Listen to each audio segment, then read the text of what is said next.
Assalamualaikum warahmatullahi wabarakatuh. Perkenalkan, nama saya Naufal Alfi Rabani dari kelas 05 TPLP 037.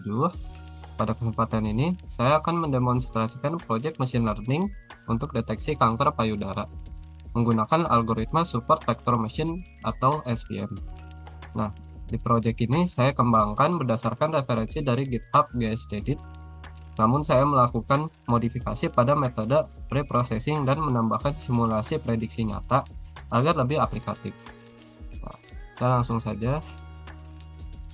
Di sini masalah utamanya diagnosa manual lewat X-ray kadang sulit membedakan tumor jinak dan ganas. Makanya kita butuh AI sebagai second opinion untuk membantu dokter meningkatkan akurasi, yaitu menggunakan algoritma SVM. Lanjut. Nah, data yang kita pakai adalah Wisconsin dataset dari UCI. Nah, di sini ada total 569 sampel pasien. Dan target atau labelnya ada dua, yaitu M atau malignan atau ganas, dan juga B atau benign atau jinak. Nah, di sini ada 30 fitur sel, 30 fitur sel tumor yang akan kita analisis. Jadi kita akan membangun proyek ini dari nol di Google Colab. Oke, tanpa berlama-lama, mari kita langsung masuk ke proses codingan. Nah, oke, di sini pertama-tama saya masukkan dulu sampel datanya, kita upload. Yang ini data. Nah, sini sudah ada datanya. Lalu saya akan mengimport eh, library-nya dulu. Yang pertama, import pandas aspd, kita singkat jadi pd, lalu import numpy smp, oke, lalu import matplotlib, matplotlib yang itu, oke, dan juga import seaborn. Nah, oke, lalu yang pertama kita load datanya dulu. Ini kita df sama dengan pd.read csv. Oke, yang ini. Lalu kita akan cek 5 data teratas. Print data head titik 2, lalu display df head dot head.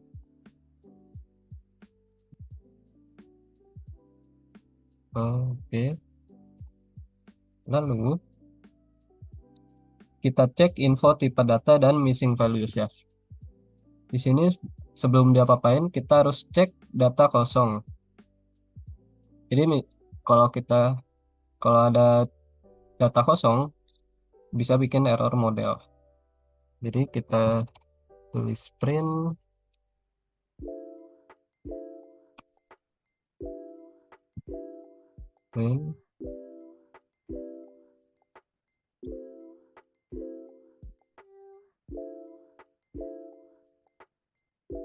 data info,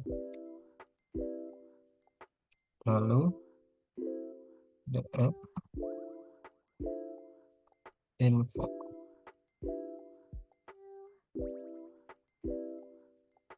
Lalu kita cek statistik deskriptif. Kita lihat rata-rata nilainya. Kita print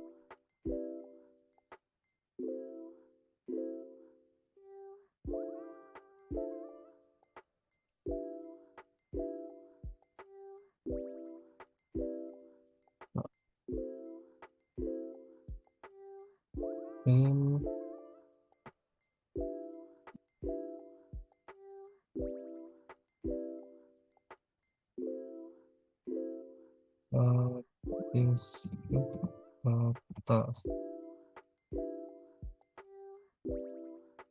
Lalu kita display text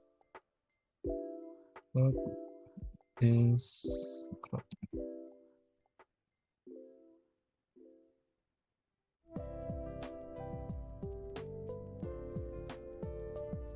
oke. Lalu kita cek perbandingan jumlah pasien kanker ganas dan juga jinak. Print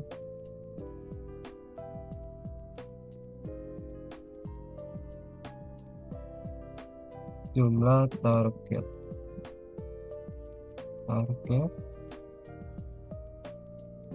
ketik 2 print data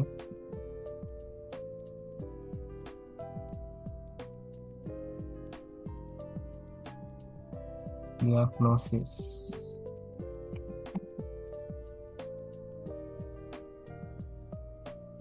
Ketik value count.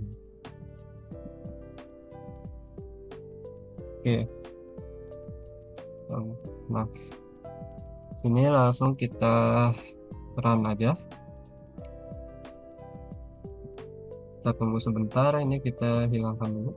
Nah, di sini. Nah, ini dia hasilnya. Sini ada tabel 5 data teratas yang tadi, lalu ini hasilnya, dan ini juga statistik datanya.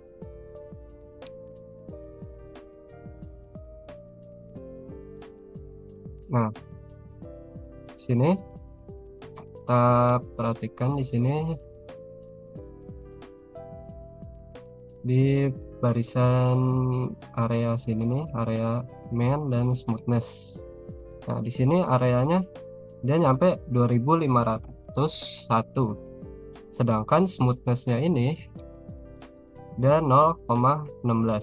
Nah, ketimpangan skala yang jauh ini bahaya buat SVM, jadi kita simpan dulu masalah ini.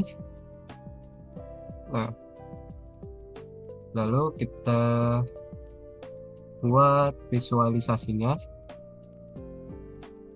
Ini kita bikin count plot buat lihat keseimbangan target.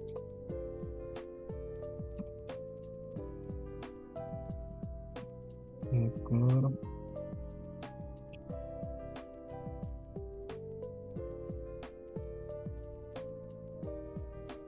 Kita terus sini kita 6, sini 4. Lalu sini kita kasih title, kasih judulnya title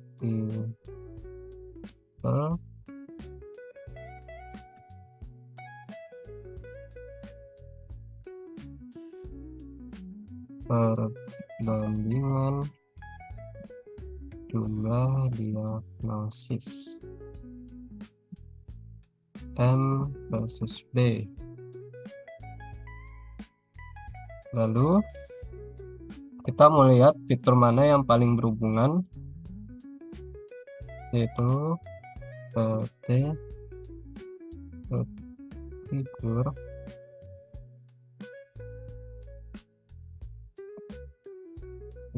size dengan oke. Ini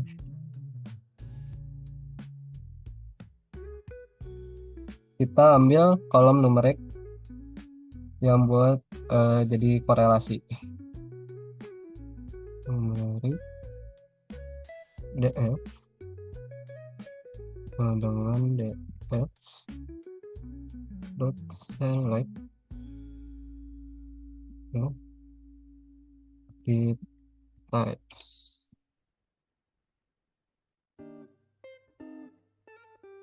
include np dot number.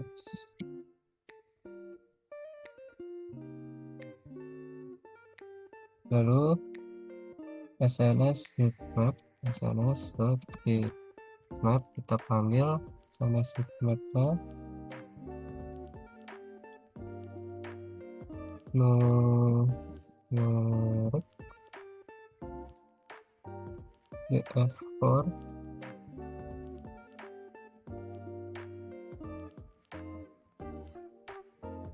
dot core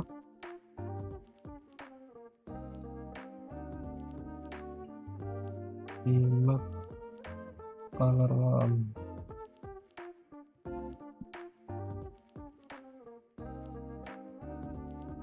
Full warm.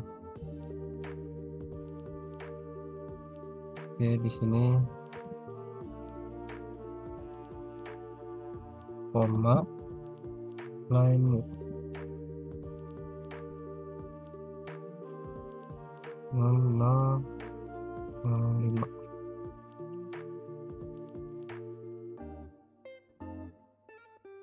Oh, titik 5.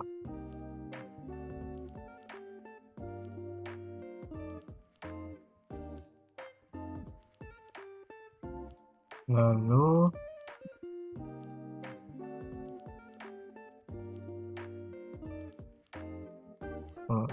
sini kita kurang, kita kasih judul PLT titel korelasi antar fitur PLT show. Nah, lalu kita tinggal run. Nah, ini dia hasilnya. Nah, kita lihat sini distribusi datanya pakai control tadi dan korelasi antar fitur pakai heatmap. Nah, sini secara visual data terlihat oke ya. Tapi ingat masalah skala di statistik tadi itu harus kita bereskan sebelum masuk modeling. Nah, solusinya gimana? Kita balik ke teori ke PPT-nya. Nah, di sini ada 3 tahap wajib. Yang pertama itu ada data cleaning, yaitu memastikan tidak ada missing value satu data kosong. Lalu yang kedua label encoding, mengubah diagnosa M dan B jadi angka 1 dan 0 agar bisa dibaca mesin. Lalu yang ketiga ini yang paling krusial yaitu scaling. Nah, fitur array yang besar tadi harus disetarakan dengan smoothness pakai standar scalar agar model tidak bias. Oke, mari kita terapkan ketiga tahap ini sekaligus di codingnya. Kita balik ke codingnya. Nah, di sini kita pakai data cleaning ya, kita hapus kalau ya tidak kepakai. Oke, df drop.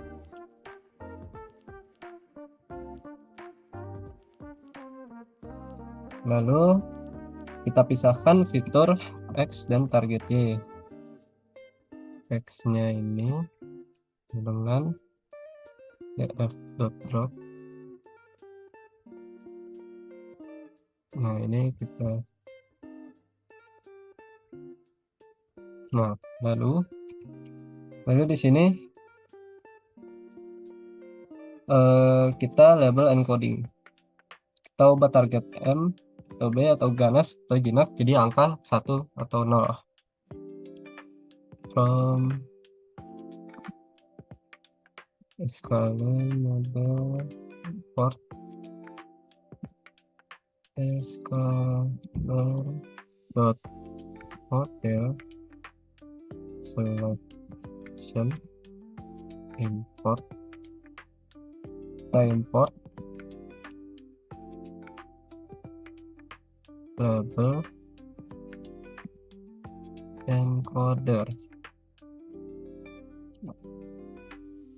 label encoder.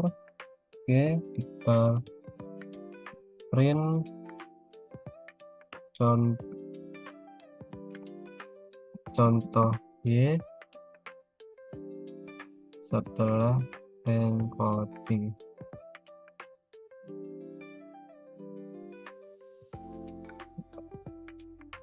Lalu kita Y hasilnya ini Y sama dengan titik 2 10.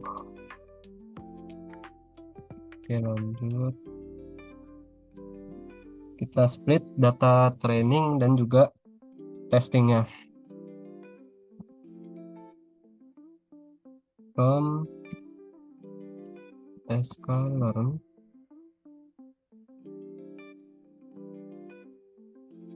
Yang ini oke, ini sudah ya. Sini kita split data training dan juga data testing. Lalu di sini untuk fitur scalingnya from sklearn. Oke, terus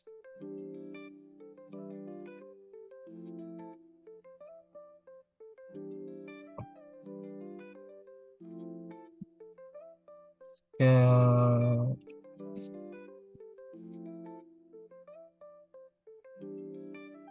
Oke, ini dia hasilnya. Contohnya setelah encoding, jadi tadi kita tambahkan error ignore. Jadi kalau ada error kita biarin aja. Oke, jadi di sini kita masukkan kolom ID. Jadi kolom ID itu cuma nomor antrian, nggak berpengaruh. Lalu di sini encoding dan splittingnya. Jadi pisahkan fitur X dan target Y. Lalu di sini kita label encoding. Jadi ubah target M dan B tadi petugannya satu jenak tadi jadi angka 1 atau 0. Lalu kita split datanya di sini. Kita split data training dan testingnya. Jadi kita pakai rasio 80/20. Jadi 80-nya untuk training, 80 untuk training dan juga 20%-nya untuk ujian atau testingnya. Nah, di sini untuk fitur scalingnya pakai standar scalar dan juga di sini jadi semua data punya rentang skala yang sama. SPM bakal bekerja lebih optimal. Nah, jadi di sini data sudah bersih. Nah, sekarang masuk ke strategi modelingnya. Nah, kenapa kita pilih SPM? Nah, kita balik ke PowerPoint tadi. Ini dia. Nah, mengapa kita pakai SPM? Nah, di sini karena SPM sangat unggul menangani dataset dengan dimensi tinggi. Data kita punya 30 fitur, jadi SPM adalah pilihan yang tepat. Nah, lalu karena pola sel kanker itu kompleks dan tidak linear, kita pakai kernel RBF. Nah, kernel RBF ini untuk memetakan data ke dimensi 3D atau kernel trick, biar bisa dipisahkan. Nah, kita implementasikan strategi RBF ini di Google Colab. Kita lanjut ke codingan. Ini kita tambahkan. Nah, lalu kita modeling dengan hyper tuning, hyper parameter tuning. Form from sklearn ke linear SPM. Nah, kita import SVG. Oke, ini dia.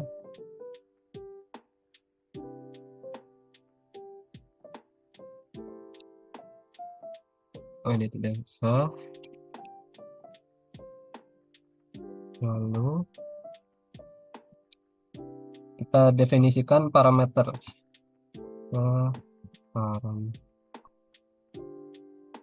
Oke, jadi maksudnya si ini untuk mengatur toleransi error, dan gamma ini untuk mengatur detail boundary-nya yang ini. Lanjut ke grid search. Grid search kita langsung tap aja. Nah, sini maksudnya verbose 2 ini yaitu biar ada log yang jalan atau kelihatan sibuk.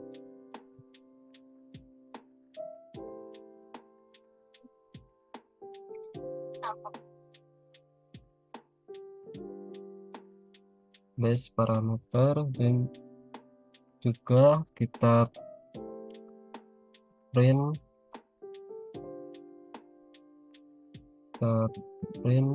base score. Oke, kita run aja langsung.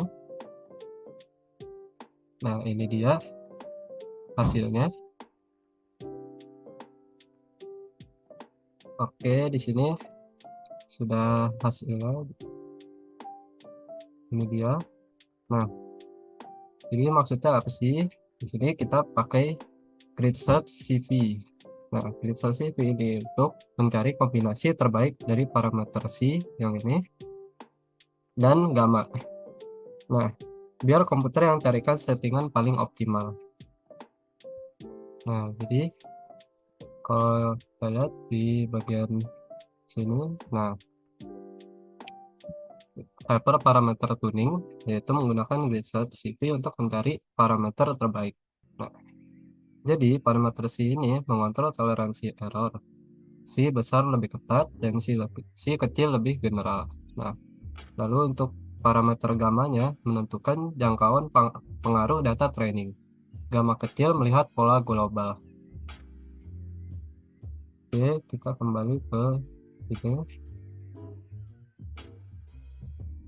Sini sudah ada hasilnya. Nah, base parameter C-nya itu 100, gamma 0,01 dan kernel ya. Nah, sini base score hasilnya sudah kelihatan ya, yaitu 0,97 sekian. Itu artinya 97% model ini berhasil. Lalu kita sekarang untuk pembuktiannya yaitu kita evaluasi model. Nah, from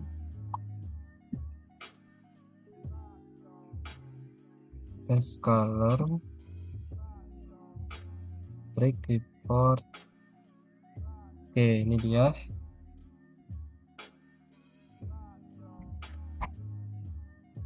Ini kita tampilkan confusion matrixnya dengan heat map biar lebih cantik. Ini kita pilih ke figur.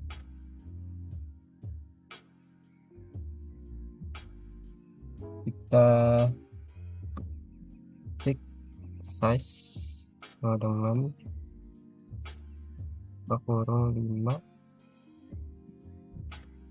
4. Oke, lalu SNS ke heatmap.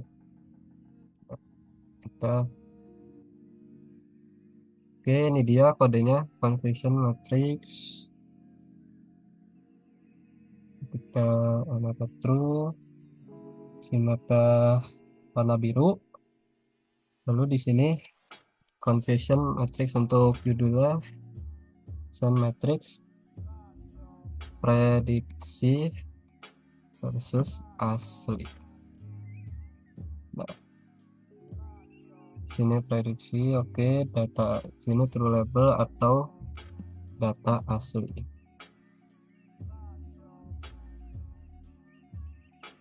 Nah, show, lalu sini untuk menampilkan akurasinya di sini. Ingat, ini sudah ada print classification report. Oke, kita langsung run aja. Nah, ini dia hasilnya. Nah, di sini bisa dilihat untuk akurasi finalnya di weight average ini yaitu 0,98 atau bisa disebut juga 98%. Nah, kenaikan ini terjadi karena tadi kita menggunakan standar scalar untuk mengelakkan bias dan juga grid search CV untuk menemukan parameter paling optimal. Nah, oke. Terakhir, kita masuk ke simulasi real world ya, atau dunia nyatanya. Kita anggap ada pasien baru dari lab. Nah, kita masukkan data pasien baru. Kita upload. Nah, ini dia data pasien barunya. Nah, di sini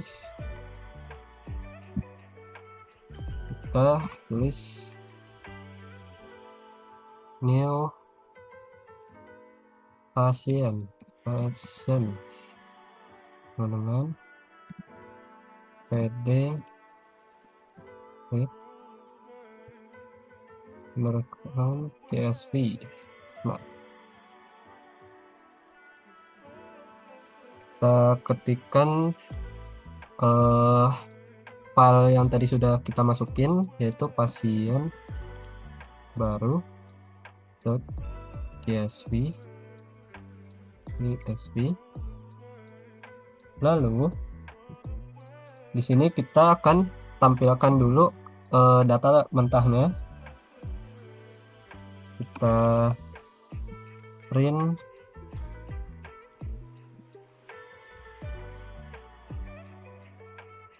data pasien baru. Oke, display.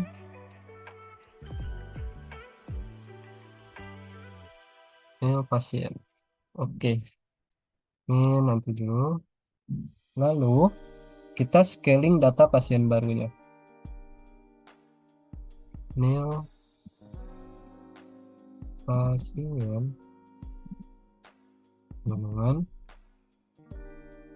Oh, new pasien scalar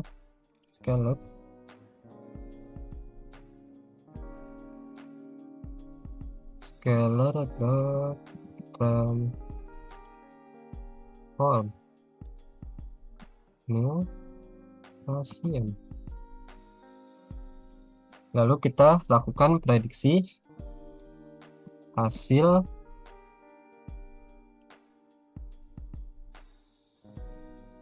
scale. Oke. Nah, di sini kita tampilkan hasil diagnosanya dengan styling. Jadi ada hijau dan juga merah. Kita print. Oke, ini kodenya sudah jadi ya. Jadi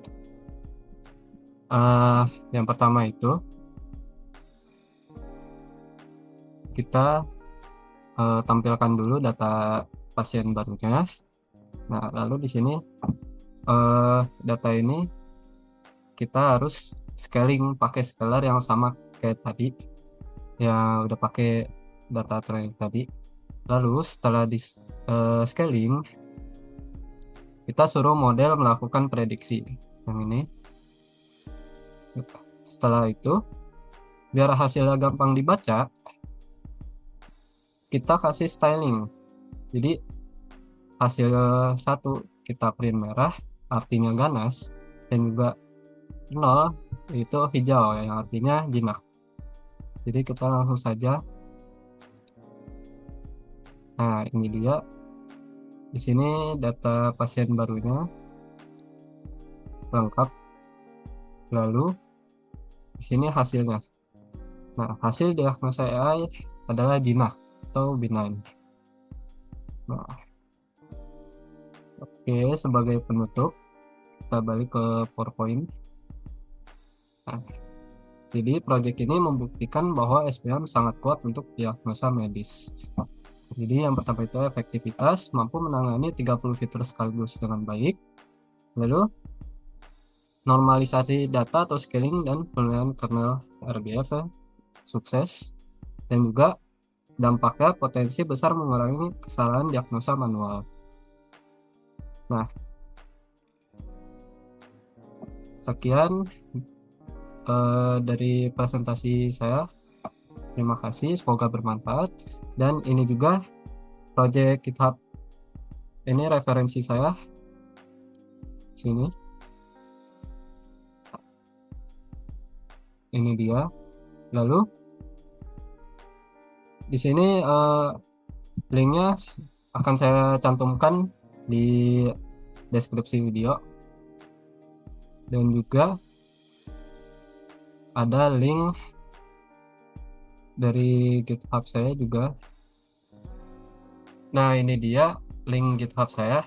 Di sini sudah ada PowerPoint-nya dan ada source code-nya. Lalu di sini juga sudah ada datasetnya dan juga untuk pasien barunya. Nah, bagi yang ingin mencoba source code lengkap ya, link GitHub-nya sudah saya cantumkan di deskripsi bawah. Nah, baik, itu saja. Sekian dari saya, terima kasih. Apabila ada kesalahan kata, mohon dimaafkan.